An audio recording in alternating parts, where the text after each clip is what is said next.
My mother turned to me in the living room, folded laundry still in her lap, and said with a voice as cold as the Oregon wind in February, "Your son stole the $10,000 from the safe." No warning. No hint. Just that sentence. And in that moment, everything stopped. My son, Eli, had just walked in from the backyard, still holding the stick he'd been using to draw in the dirt. His small face froze, the blood draining fast. My sister Ava didn't wait. "We saw him by the study door. Twice," she snapped. "Don't act surprised, Claire. He was watching Mom open the safe." Her husband, Nolan, didn't even look at me. His eyes stayed glued to the TV like this was none of his business, like he hadn't suddenly turned into a stone right there on the couch. I didn't argue, didn't scream, I didn't say one word. I reached into my tote bag and slowly pulled out a silver USB drive, dropped it on the coffee table between us. "It's all there," I said. Everyone stared. No one moved. "Just a quick note before we go deeper. If you were me, sitting there holding back a storm while being accused of raising a thief, what would you have done? Tell me in the comments. And while you're here, don't forget to like and subscribe for more stories like this one. Because what happened next changed everything. The silence after I dropped the drive was deafening. You could hear the fridge humming from the kitchen. Dad was already halfway to his office. I followed without a word. Weeks earlier, he and I had made a quiet pact. After the second big theft, he'd whispered to me over coffee, "I don't know who to trust anymore. Not even family." So I installed a motion-activated camera hidden inside a fake smoke detector right above the safe. Only he and I knew. Every time someone opened that office door, the footage went straight to me. Dad plugged the drive in. The file was labeled with the exact date the $10,000 vanished. Timestamp, 2:14 a.m. 5 minutes into the footage, there it was crystal clear. Nolan, my sister's husband, wearing sweatpants, gloves, calm as a man making toast. He punched in the code like it was muscle memory, pulled out the cash, thick stacks of hundreds, and stuffed them into a black duffel bag. No rush, like he'd done it before. Dad's mouth opened slightly, but no sound came out. The light from the monitor cast long shadows across the floor. And then we heard it. The floor creaked behind us. Nolan stood in the doorway, pale and silent. His hands were clenched into fists at his sides. He didn't say a word. He turned, walked out of the house, and vanished into the freezing night. No jacket, no phone, no goodbye. We waited. 1 hour, 2, nothing. Ava just sat on the couch, still holding her phone, tapping the screen like she expected it to come back to life and explain everything. My mom kept mumbling about the baby upstairs. Dad. He replayed the footage again and again, staring at Nolan's face. That night, Eli curled up beside me in the guest room. He clutched his old stuffed dinosaur like it was armor. He didn't ask questions, but I could feel his fear. His confusion. The shame they'd tried to place on his tiny shoulders. I kissed his forehead and promised myself no one was going to lay blame on him again. The next morning, Nolan's car was gone. His phone went straight to voicemail. He'd ghosted us all, and Ava, she accused me. "You didn't have to trap him like that," she hissed at me across the breakfast table. "Trap him," I said, almost laughing. "I didn't trap anyone. I just showed the truth." But I could tell she still wasn't ready to believe it. Until noon.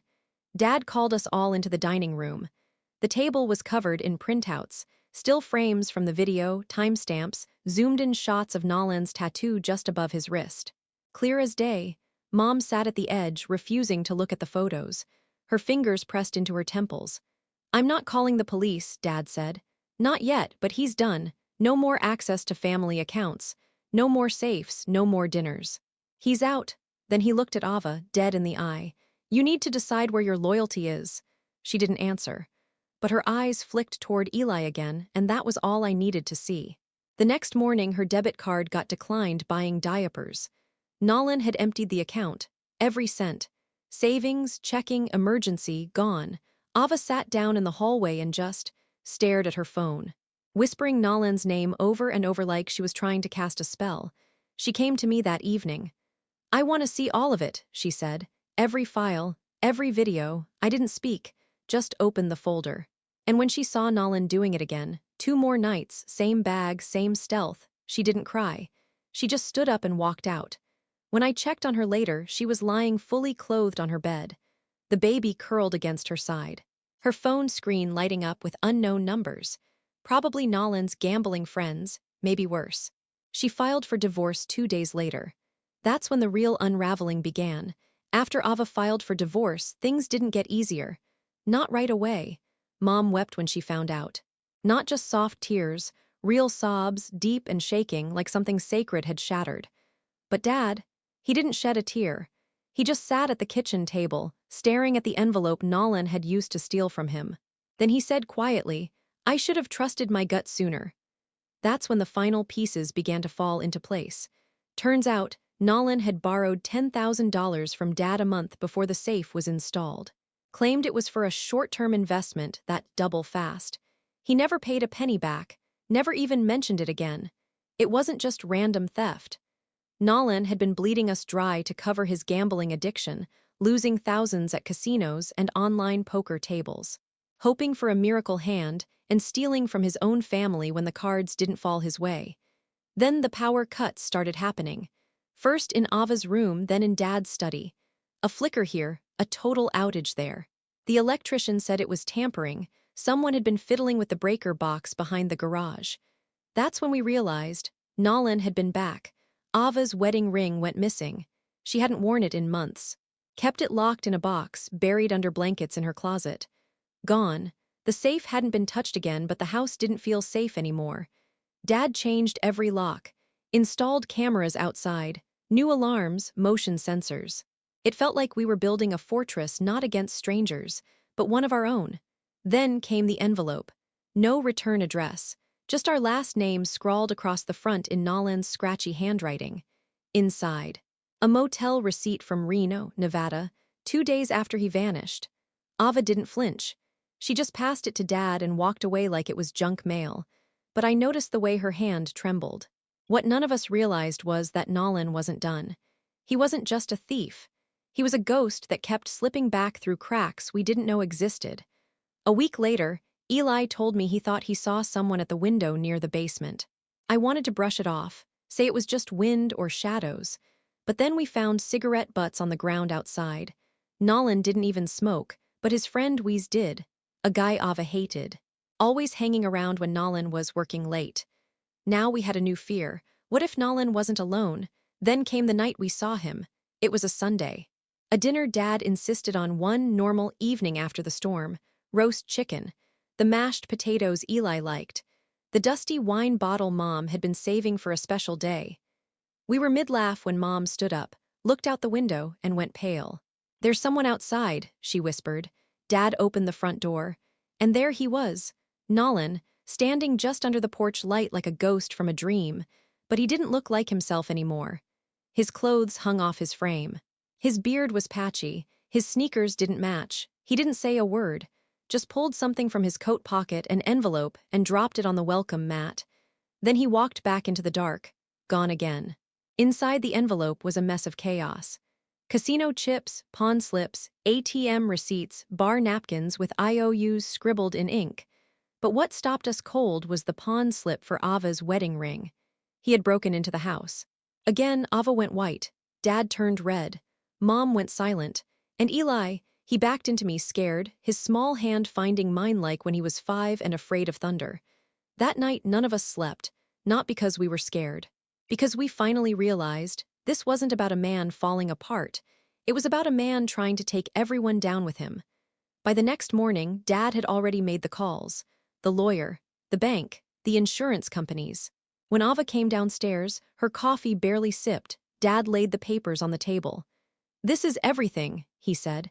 "Every way Nolan ever touched our finances, our names, our futures." There was silence as Ava picked up the pen. She didn't hesitate. She signed the documents that erased Nolan from everything. The family trust, the power of attorney, the business emergency contacts, even the little things like the spare key that used to hang in the garage. Gone. Then she looked at Dad and said with steel in her voice, "Make sure he never gets near my son." Dad nodded once. Quiet and final. But that wasn't the end. That night, Mom did something unexpected. She walked into the den while Dad was locking up the documents and said, "I want my accounts secured too. Everything. I don't want to wake up one day and find out he used my social to open a car loan in Ohio." For the first time since this nightmare started, Mom was angry. Not weepy, not hand-wringing, angry. And it was the exact fuel we needed. 2 nights later, I heard something crash in the garage. I ran down to find Ava standing in front of a pile of glass and paper. A shattered wedding photo in one hand, a trash bag in the other. Inside it, birthday cards Nolan had written, his tie from their wedding, even the leather notebook he used to write business ideas in. She threw it all away, one piece at a time. Like a ritual, like shedding skin, she didn't say a word, and I didn't stop her. Something had changed in her. The sadness wasn't gone, but it had hardened into resolve, like steel forged from ash. The real twist came a few weeks later. A letter, mailed from Las Vegas. No return address, but the handwriting made Ava's hand twitch. Inside was a single sheet of lined paper, folded twice. No envelope inside, just the paper. As if he wanted it to feel unfinished. If this reaches you, I'm probably gone. I don't want anything. I don't deserve anything. But I need someone to know. I tried. I didn't know how to ask for help. I kept thinking I could turn it around before you all found out. I loved the baby. I'm sorry for everything. You don't owe me forgiveness. I just didn't know how to stop. There was no signature, just a smear of ink at the bottom. Like he started to sign and then gave up. Ava read it 3 times. She didn't cry. She didn't crumble. She just folded it neatly and tucked it into her purse like it was a receipt for milk. That night, she said something to me that still echoes. I think he's going to die soon. It wasn't a wish. It wasn't bitter. It was a quiet, terrifying truth. Not because I want him to, she said, but because I think he wants to. 2 months later, the phone rang. A Nevada number. Dad answered. It was the police. Nolan had been found in a cheap Reno motel. Alone, no wallet, no ID. Just a broken phone and a final message still open on the screen. I thought I could fix it. We buried him the next week. No flowers, no guests, no speeches. Just 5 of us standing in the cold, watching a box disappear into the earth. Ava didn't cry. She held the baby the entire time. It was like she'd done her grieving already, and this was just cleanup. But if you think that was the end, think again. Because even in death, Nolan left behind one last twist. And Ava. She wasn't done reclaiming her life. The days after Nolan's funeral passed like a silent film. No one turned on the TV. The radio stayed off. Even Eli seemed to understand the volume of the house had shifted. Then one night, I woke to the sound of something shattering. In the garage again. I found Ava standing over another pile of broken glass. But this time, she wasn't holding photos. It was a mirror. The one Nolan had installed above his workbench. She smashed it with a wrench. I asked her if she was okay. She didn't answer. But that night, she slept. For the first time in weeks. After that, things began to change slowly, then all at once. She applied for an apartment on the east side of Bend. Small 2-bedroom with a leaky faucet and a crooked ceiling fan. But it was hers. She signed the lease without hesitation. Painted the nursery walls herself. Taped Eli's drawings to the fridge. Started putting succulents in the window. She named them after old cartoon characters from our childhood. Spring crept in, soft and forgiving. One Saturday, she invited us all over for pizza. No holiday, no reason, just family. We laughed. We passed the baby around like a warm loaf of bread. And for the first time in over a year, I saw Eli smile without looking over his shoulder. Then came the job offer. Part-time admin at a pediatric clinic. Decent pay, real benefits, flexible hours. Ava called me mid-happy cry. They picked me, she whispered. They actually picked me. She hadn't worked since before the baby, since Nolan convinced her she'd be happier at home. This wasn't just employment, it was proof that she could stand again, without him. We threw her a tiny celebration. Pizza again, paper plates. A congratulatory sign Eli made out of duct tape and glitter glue. It was messy, loud, imperfect, but it was joy, pure and earned. Later that night, as we cleaned up and the baby finally fell asleep, Ava sat next to me on the couch. She stared at the dark window and whispered, "I'm not scared anymore." And for the first time, I believed her. But the true, final act of revenge wasn't loud, wasn't public. It was in how we chose to live after Nolan. Quiet, steady, full of love, he didn't just steal from us, he tried to break the core of who we were. But in the end, he lost. Because we rebuilt. Because Ava found strength in the ruins. Because Eli still believed in good people. Because dad never stopped protecting. Because mom stopped looking backward. Because I never let them turn my son into a scapegoat. And because karma doesn't come when you expect it, it comes when you've already started healing. So if you've ever been betrayed by someone you trusted, remember this. Sometimes, justice doesn't show up in a courtroom. Sometimes, it's in the way your life gets better after they're gone. And that's the most powerful revenge of all.